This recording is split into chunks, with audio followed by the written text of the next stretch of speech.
madaxweyne ku-xigeenka Jamhuuriyadda Somaliland iyo wafdi ballaaran oo uu hogaaminayo ayaa maanta socdaal ku yimi magaalada Berbera waxaana ay kulan la yeesheen saraakiil ka tirsan hay'adda la dagaalanka burcadbadeed ee Midowga Yurub ee UNISCAP iyo ciidamada la dagaalanka burcadbadeed ee Midowga Yurub. Kulankaasi oo ku qabsoomay markab dagaal oo ay leeyihiin ciidamada badda Faransiiska oo xilligan hogaaminaya howlgallada la dagaalanka burcadbadeed ee Midowga Yurub ay ka wadaan xeebaha gobolka Geeska Afrika.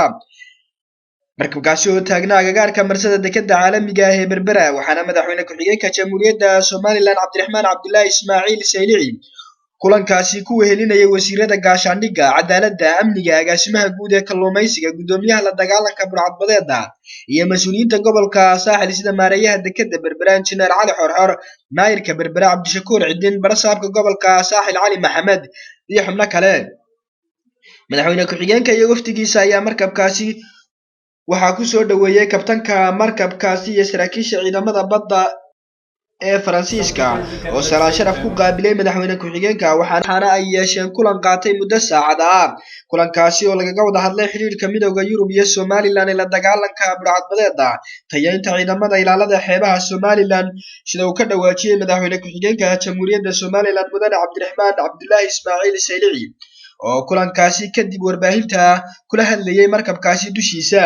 waxaanu xusay in hay'adani xafiis ka furanayso horaanta sanadka cusub caasimadda Somaliland ee Hargeysa.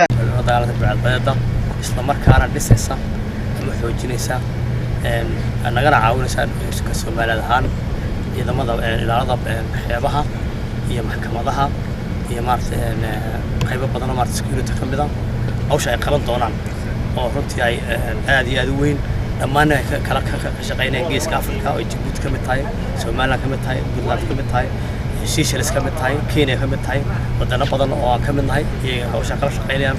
madaxa hay'adda Midowga Yurub ee la dagaalanka burcadbadeedda oo hore u ahaa safiirkii Faransiiska u qaabilsanaa Somaliland iyo Soomaaliya ayaa shana xukuumadda Somaliland uga mahadnaqay dadaalada ay ka geysatay ka hortagidda iyo la dagaalanka burcadbadeedda iyo maxkamadeyntoodaba.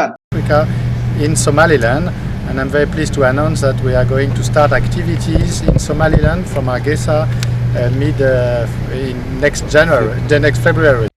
madaxa hay'adda la dagaalanka burcadbadeedda ee Jamhuuriyadda Somaliland ayaa isna ka warramay muhiimadda uu kulankani xambaarsanaa. sanadkii kulankaasina ay madaxweyne ku-xigeenka iyo marwadiisa guddoonsiiyeen bilado kala duwan. Cabdikariim Saciid Saalax, Home Cable TV, Berbera.